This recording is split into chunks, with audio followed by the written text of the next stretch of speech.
Oh boy. Hey everybody. Hey. This is Ed Majeski And this is Petey's Toy. and Lenny V. it's Friday Night Vinyl, and Friday Night Vinyl, as always, is brought to you by Red Solo Cup and the magic contained within. Thank you, Ed. And of I course- was not prepared for that. And of course, Rob McGee, Air in Space. Where's mine? A CD so good, I bought 600 of them. Or I have 600 of them in my basement. And yet you have 610 now. Yeah, Somehow. they keep multiplying. No, people keep on giving back to you after you hand them out, so that's why you have more. So first thing that's interesting here is our first time that we did this was 7 years ago. Yeah, wow.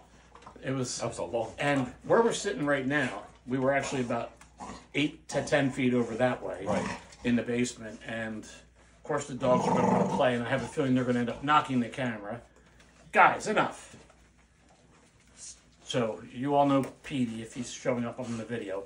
So anyway, so the wonderful thing about today is Lenny has no idea what the topic is. As usual. Yeah. Or I tell him the topic and then I change it. Right. But That's today's it. Right. today's topic, the reason for this is our reaction to the reaction videos that are out there. Oh, okay. And it's not really our reaction to it's more or less us telling those we were there when these things actually broke. Right. And we're going to share like our reactions to things that I'm going to be pulling out of a box over here. Right. And I think Well, I mean, it's more like the younger. Not well, I'm going to say the younger kids. I mean, you know, the younger age group was reacting to the classic stuff, right. But they're reacting to current stuff too. But you Right. know. Well, our reaction is going to be what our reaction was to the stuff as it came out. Oh, okay. And there's the kids are putting on, the big one is Bohemian Rhapsody. There Right. were a couple really cool ones where the kids interpreted the lyrics more to a today's situation. Right. And I was like, oh, I went back to the lyrics and I'm like, that was really cool. And there's some that I think are a little over the top and like Yeah. bullshit and faked. Right. But we're going to talk about our reactions to certain things as they came out over time, and that's what I have in the box. It's Oh, okay. right off the stage Okay. here, and that's why I don't want you to look this way because I don't want you to see This the is next more like one. the obscure four, like we used to do. It used to surprise me with stuff. I had stuff- no idea what was coming. Well, I know Yeah, the stuff's not- not going to be right. obscure, but Right. it's the same premise. Yeah. So the first one I think we had a double reaction on is David Bowie had Ziggy Stardust, Right. then he had Aladdin Sane, and Diamond Dogs. And I know for your Bowie fanatics, their Pinups was in between there, but that was like a cover album Yeah. and all that. That doesn't count. So you have those three albums, which were rocking and really good. Right. And we really liked it. And then, I know where you're going with this. Then came out. and then this came out. Yeah. Okay. Now, in the long term, we understood that Bowie was always going to be transitioning in and out of things. Right. And I remember, I think you were the one that bought this, and it was just like, we were like, what is this? Yeah, well, you know, back in the day, it's like you didn't know what you were getting until you bought it and put it and played it. Right. You know, you didn't have, you know, like today you can go on YouTube, Spotify, and listen to the album Right. before you go get it. Back then, it's like, oh, Bowie has a new album. Let me get it and let me see 'cause what it's sounds Bowie. like. I mean, there might be a single out from the album, but Yeah. that's about it. We heard Fame, and that yeah, wasn't right. a bad song. No. But this was more of a sound of Philadelphia. Now, I like this album more as I aged. Right. You know, and I grew this. But this was like, what the hell? You went from those three albums that I said that Right. rocked, that kicked Right. butt, to this, which was more of a sophisticated sound. Yeah, It but- wasn't the sound of me at 14 years old Right. wanting to listen to, Petey, you got to get out of here. Come on, move. But here's the thing with Bowie, Ed. I mean, he was always a little bit ahead of his time with the Yes. albums that he came out with. So even though this was, you know, a surprise as far as what direction he went to, but it actually wasn't that big of a surprise because we all knew what Bowie does. Right. You know what I mean? So like Fame and Young Americans, they were two of my favorites off of there. And then Yeah. he did one with John Lennon. Was it Fame was John Lennon. Fame? Yeah. John, but did he do a Beatles cover on us? I don't No, I remember. think you might be thinking I about don't know what John, I'm thinking of. whatever Okay. gets you through the night. Okay. But yeah, so anyway, so you know, it was off the beat track. You know, I could have sworn there was a I'm thinking, well, again, you know, this is coming from me being not prepared because I have no idea what we're doing. yeah, and that's all right because this Yeah, it I'm was trying to serve my memories yeah, correctly. they did Across the Universe. Thank you. Yes. Okay, so I was right. As I soon as remember. There you go. words are spinning out like, and I was like, There you yeah, go. I think you're right. Right. Okay. So, well, the one good thing was we were more trepidatious would be the word. Mm-hmm. We use big words on Friday Night Vinyl every once in a while just to impress you, the listening. Well, the only audience. reason why is because it's not Friday night and we're not drinking right now. It's early Sunday afternoon. we're not. Well, I haven't yet. Put it that way. So Go ahead. So anyway, we were very trepidatious on the next album, but the next album was Station to Station, and we really Yeah. liked that album. He was back to being the Bowie that we all knew and loved. Right. And it really wasn't that far off from well, it had more upbeat and stuff going on. It was It was a combination of both. It was a combination of the stuff that we liked and Young Americans, but upbeat and more of a rock kind of thing. And I remember high-fiving you because I have a memory like a freaking elephant. Okay.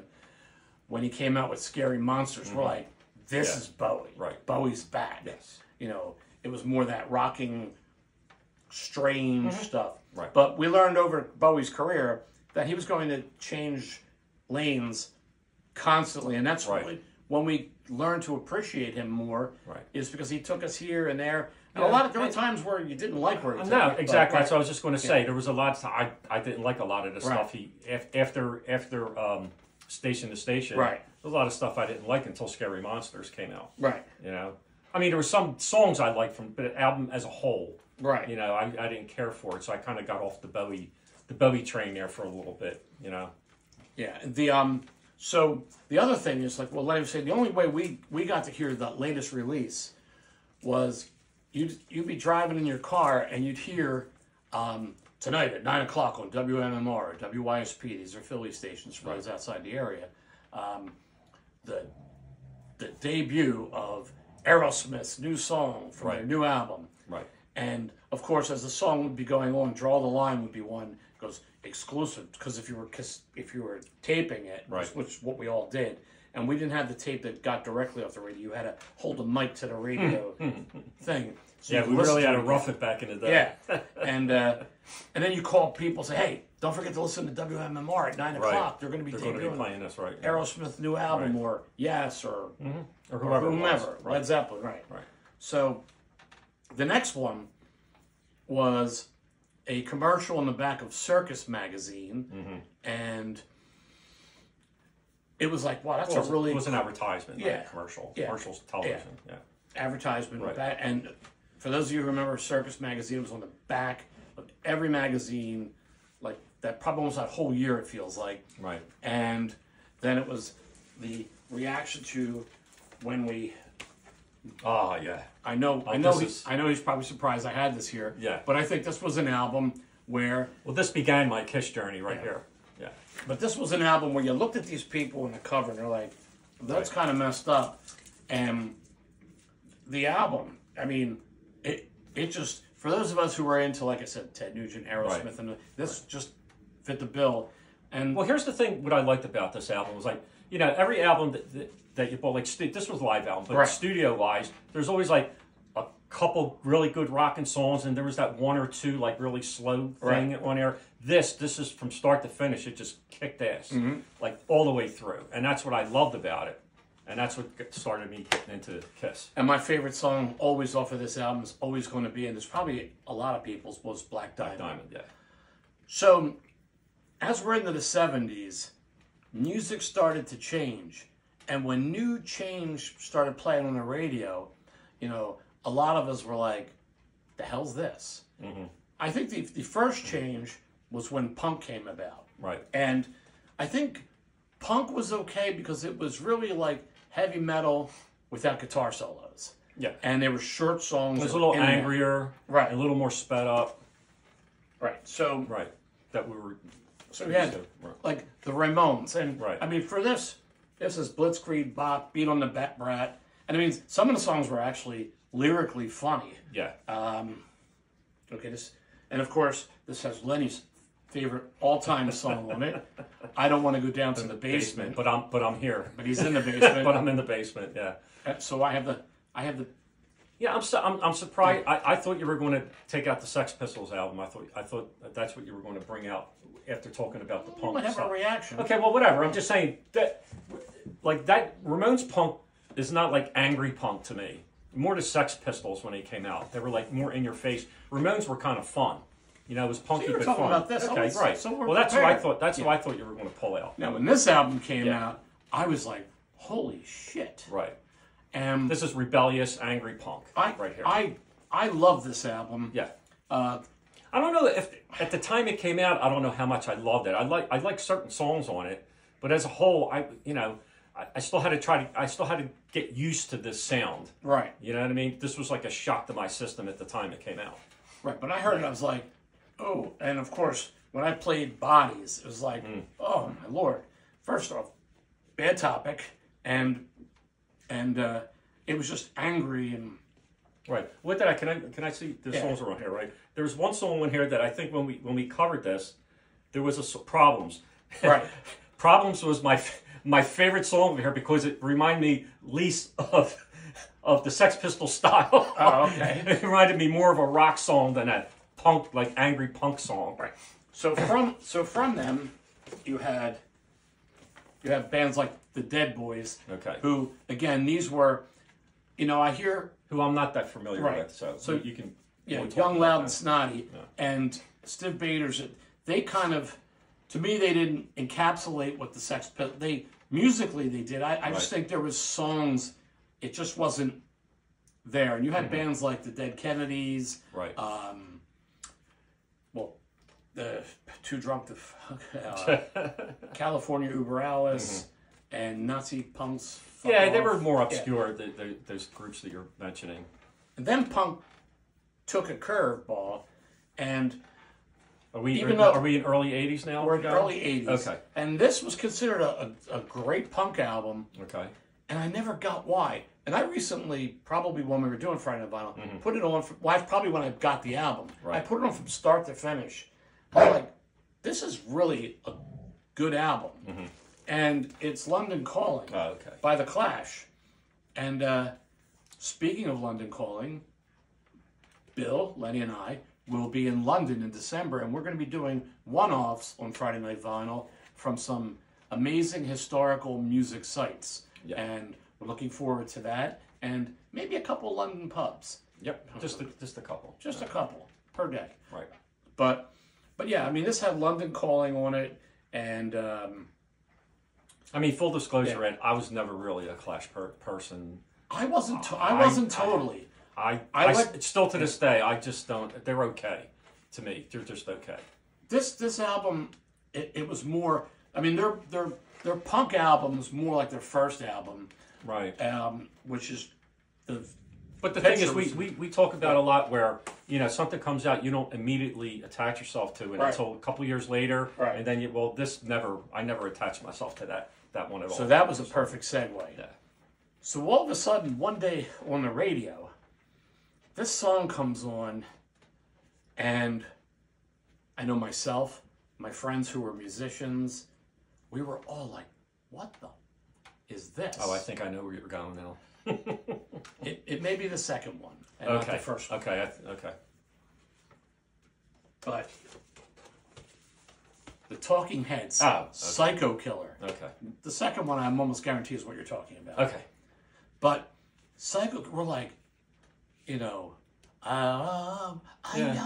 like, what the hell is this? Yeah. Well, when it first came out, I'm like, oh, they're okay. But then when the videos came out, they were so freaky. Right. And same as it ever was. When you start going, I just think it's great love, to see what that means. I love the videos. Yeah. And that's what kind of got me into them more than their music. Well, did. what happened And with the videos? and You then like little the later- video, yeah, and the right. music keeps playing. Like, Yeah, and a little later Right. on, I got to appreciate them a lot more. We were like, what the hell is this? But we're talking about and- our reactions when this stuff first came out. Right. You know, So right. this album is the one. When this song went on the radio, I was just like, what the B-52s? No, Rock I Lobster. think you were going somewhere else. All right. Okay. When Whatever. we get through, you can tell me. Yeah. But But still in the punk genre right now. We're okay, moving all into right. what was starting Okay. to be called new wave. Okay. All right. So I Rock, see. Okay. Rock Lobster was just like, Yeah. And Now this band I got into right away because they were fun. Like the songs were fun. There was the key. Right. Because all my friends... And the videos, too. You know, this is when the videos started, MTV started coming out and showing a lot of the stuff now. All my friends were musicians, and we were kind of, like, snobbish because everybody was, like, you know, playing Led Zeppelin stuff or Yes, and things like that. And this came along and was very simplistic. But like Lenny said, I kind of got into it fairly quicker than my other friends because I was like, this is just fun. Right. Sometimes music just needs to be fun. Right. But you have to understand, we're coming from an era of Pink Floyd, right, Aerosmith, Genesis, all these bands that were serious, music or whatever. Right. And these bands came along and said, "Well, we're gonna take you." Yeah, we're going to simplify stuff and have fun with it. Right. And just enjoy And that was always my argument. So I always hated George Thorogood. You know, as my snobby musician would be, it was more like, you know, this guy's doing A, D, and E chords and blues rip-off tunes or whatever. Mm-hmm. And it wasn't until I saw him live opening for the Rolling Stones in 1981. It's 11 o'clock in the morning. Surprisingly, I had a beer in my hand along with 100,000 other people. Surprising. And we're all singing every word to every song and having a good time. I'm like, this is what it's all about. Right. And sometimes music is not always for the ears. It's for the soul. Ooh, that's a little deep. I mean, and the senses, too. And, right. You know, go to a Kiss concert and you're like blown away. It's good rock and roll, fun music. It's they're fun, good rock and roll music, and you get to see a great show. And another person that came out that was part of this like weirdness was Elvis Costello. Right. And this was The Angels Want to Wear My Red Shoes, and I think more or less on this was the music wasn't as bad, but the image was.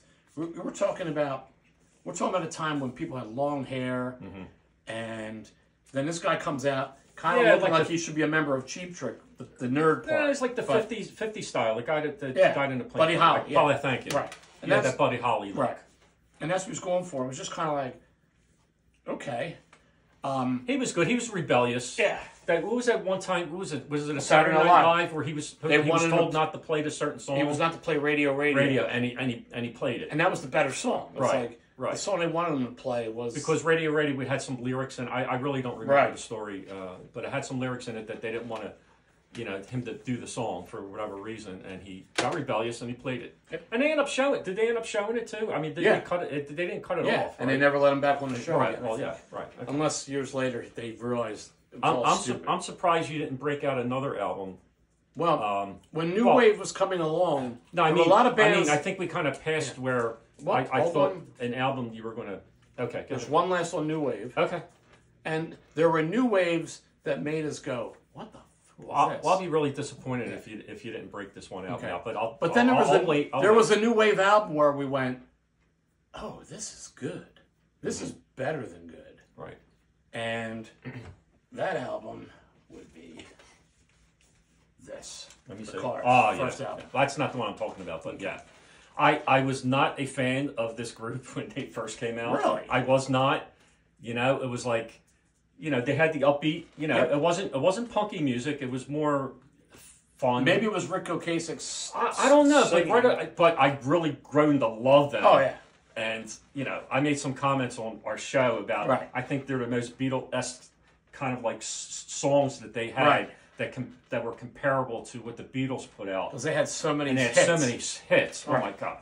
So anyway, are you done with this New Wave thing? Because I was surprised you didn't... I don't know if you have this album or not. Mm-hmm. I'm surprised you didn't whip out the Joe Jackson Look Sharp. I was going to talk about Joe Jackson after... Because that was a really great... He was punky, but he was in your face rebellious, but I love Joe Jackson. Sunday Papers, Is She Really Going Out With Him? And I think by the time Joe Jackson came around... He was late 70s, I think, that album. You were getting used to... You had Graham Parker and the Rumor. Right. You had these bands, like, change your thinking about music and songs. But a lot of times the reactions where you're driving in your car and you hear a new... And you're like, what the...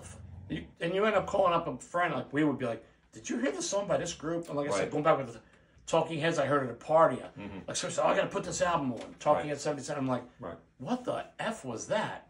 And it grew on me. Yeah. It was just, it was just such a sharp turn from where I was used to. But it's refreshing because, Right. you know, you're hearing the same sound, Right. and then something different comes along. Right. It's maybe it takes you a little bit of time to get used to it, but then you come around to it and it's like, yeah, we needed this. You know, this change needed to be made Yep. to keep it fresh. So this next album isn't necessarily the album that was a game changer or anything like that. It was more the album that was, you had new wave, and I'll pull up another new wave album, and it was Frankie Goes to Hollywood. Yeah. And this was a big time because you had the T-shirts, Frankie Says Relax. Yeah, and again, MTV kind of Yeah. promoted this band. You know, they became famous because of the videos. Probably one of my favorite albums. I mean, from start to finish, there's a 90 mile an hour version of Born to Run on it. Oh, wow. And I just enjoyed the production. It was Trevor Horn from Yes. Oh, cool. And I think even Steve Howe played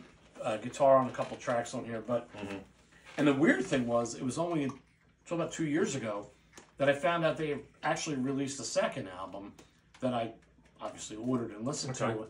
And it wasn't as good as this, but you how still hear that. far from this album was the second It was album? like 8 years. or 8 something. years, Yeah. really? Oh, That's wow. why I never knew it existed. Oh, okay. Oh, just like New England. Yeah. Or They actually had a second album. no, the Gods. No, New England. Remember New England? yeah. You had it, and Yep. then I found on Record Store Day, I found Yeah. they had a second album. Yeah. And I was like, oh my god, they had And a New second England was a album. band that was produced by Paul Stanley. Yes, yeah. Because that was the big thing in Circus Magazine. Right. New England, produced by Paul Stanley. Yeah. So that's why you're supposed to go That out was a and get it. decent album. They had some decent They were songs kind on of it. they were kind of Styx-ish Yeah, without the good songs. yeah, right. For those of you who don't like Styx, right, then right. Then you really wouldn't like New you England. really don't. So, as the new wave and the short hair, geeky types, hair metal became the big thing. Right. And, you know, bands like, well, Cinderella, local Right, here, yeah. actually played I right actually- down the street. I actually saw them at a local club before they became popular, which was, I didn't even know who the hell they were at the time. I liked them, but then they became famous. I was like, oh, I remember seeing them. But it's more the look on here. Yeah. And another band, believe it or not, if you go back and you look at their first video,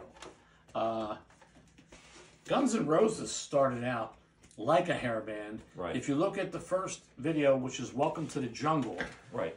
Axl Rose has the high hair and everything like that. It looks nothing like But he looked after but that. their sound was more a 70s sound, Right. like kind of updated to the 80s sound. But they weren't like they weren't a hair metal band sound. Right. You know what I mean? Because they all kind of, for me, they all kind of blended in and sounded the same after a while. Well, yeah, They all but had the power ballads yeah. and they all had that same kind of sound, but Guns N' Roses set themselves apart Oh, yeah, they by were. sounding more 70-ish. Right. Because there than was the substance to sound their going songs. Yeah, right. So the next album is another one of those, what the is this moment for me? And somebody said, oh, you gotta listen, you like heavy metal, you gotta listen to this. And I was like, what? And it was Metallica. Yeah, okay. And that was all brand new. It was just like, you know, Now, what album is this? This is Master of Puppets. Oh, okay. And I don't think I started getting into them until the Black Album came out. Yeah, a lot I of was, people- yeah, I mean, they things- were too like they that, got that more speed metal, refined. that speed metal stuff Right. at the time it was coming out. I wasn't really. I was turned off by it. But Yeah, then it's- eventually I got to appreciate it after. yeah, you had speed metal bands like them. Halloween Right. was another one. Anvil. But it was just kind of like, and they had the lyrics. They were more. I don't know if they were really they weren't really Cookie Monster vocals. No, It was no. more like, but I think it was more like- that was the start, the infancy of right. to progress. You know, it progressed into the kind of Right. kind of vocals. Right. So that was it. But you can understand what he's sung, though. Yeah. That's the thing. Yeah. But this was the whole thing. Was just like, what the hell is? And I grew into them later too. I got to see them live, and it was able. Once I got into them, I was able to backtrack to the albums that I wasn't totally Right. into. Right. Again, we came from the era where the change was. I hope this is not on Petey. If that's on film. I had put a little blackout over here. So anyway, let's. So then you had the speed metal stuff that came on, and you had the hair metal stuff that was out there. Right. But the real killer of the hair metal age was a little thing called grunge. Yeah. And I think I know where you're going with this one. yeah, and I mean, I'll just go here. You just went, Pearl Jam. Oh, okay. I can't see what you have. 10, yep. Okay. You had Alice in Chains Right. and Soundgarden. and I thought I had Core. Well, Nirvana too. I mean, And Nirvana, Nirvana was the Yeah. main group that started Right. all this.